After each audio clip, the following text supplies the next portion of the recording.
Welcome everybody to Evolutionary Recoveries Podcast. Please don't forget to subscribe, like, ring the bell notification. Today,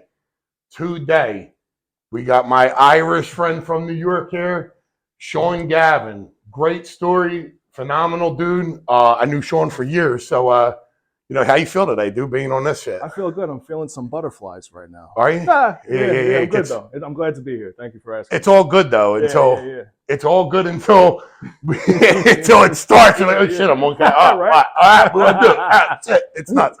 But nah, it ain't no fucking big deal. We're here, so that's why I like it too. Is because we're here, dude. Nobody's fucking here. It don't matter. You got John behind the camera. Yo, John, say hi to the people. Hey, what's up, guys?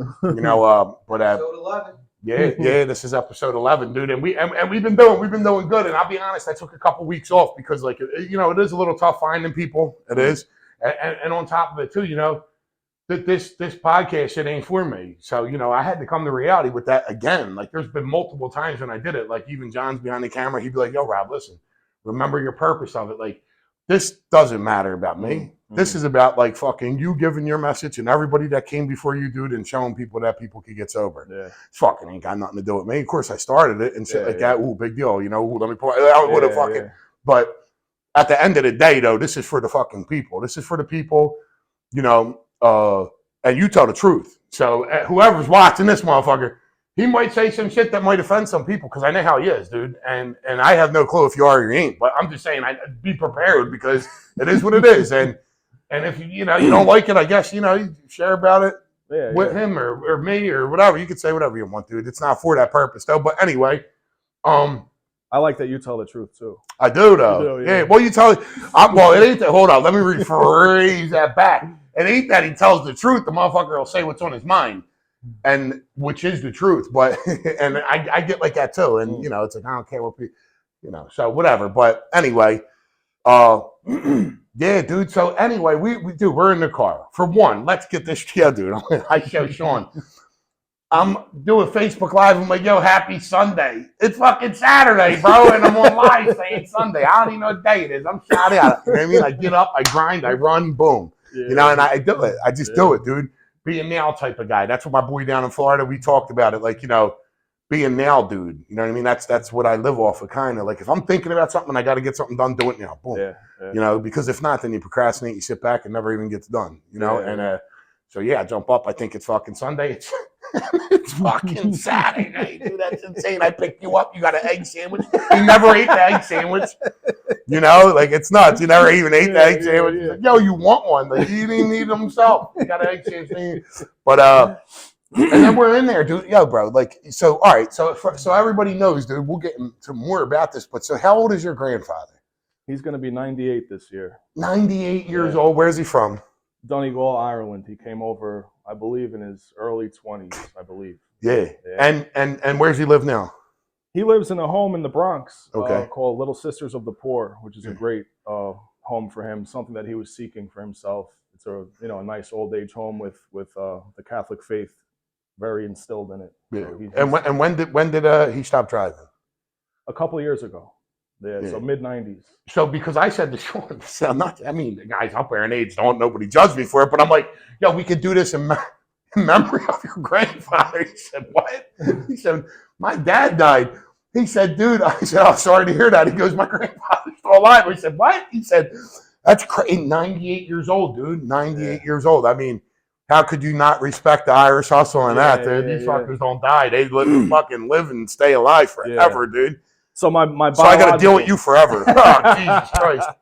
Well, my biological father passed in my early 20s. I think I was 23. Okay. And but a huge amount of credit to my real father, who's not biological, but I consider him my father. What one died?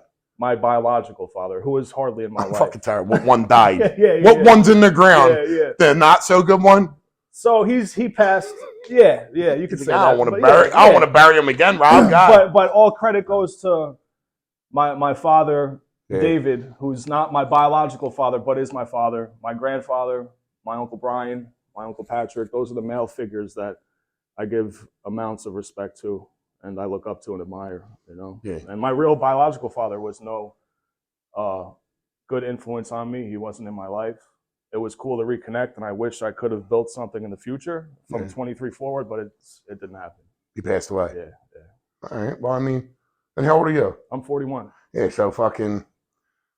I hear you. Yeah. Like when my sister was alive, my sister was like still alive. I was on the phone. My sister dealt with some problems, like mental, like and drug addiction and shit. Like she overdosed and passed away. And she's on the phone with me one time, and she's like, I just want my mommy back. And I'm like, what do you want? Fucking her to come play Barbies with you? You're fucking goddamn 50, because my mom's 70 fucking. She's up there, Yeah. And so our heads like it's like sometimes maybe let sleeping dogs lie, like. It is what it is, I guess. Like, I think the biggest problem with people like us, like I'm saying, because I know you very well. Yeah. The people don't. That's why, but we don't know how to let shit go, and we always feel like something's wrong with what, and what I've been learning about and like reading about and listening to on YouTube. Shout out to YouTube. Love YouTube. Is the past is the past, bro, and the future is the future, and that's hard. Yeah. Scared of what's to come at you or what you yeah. have to do, and then worrying about what happened. Yeah. That you can't even change. It's like, well, where's today at? Yeah. And AI, you're pissing on today. Like everybody got these dumb. Everybody sounds like fucking parrots in a meeting sometimes. Like it's like, oh, like you come up with something new. Like what the fuck? Like me, I came up. I don't know if I came up with it, but I say all the time, like I wanted to, instead of existing, I wanted to live. Yeah. And great. I'm still having trouble with that. So that's where that's why I'm still trying. Like, or I would say I am. I remember saying that to many people about existing and not living. I remember waking up. You've witnessed it. I would say it around you all the time. I was in evolutions to recovery for about 8 months straight at one point, and I was full blown alcoholism, internally miserable. Shot out. I couldn't leave the bed. I was sober though, and I couldn't shake these bedevilments, as they call them in AA, and that's full of fear, full of restlessness, irritable discontent. You would have thought I was getting high.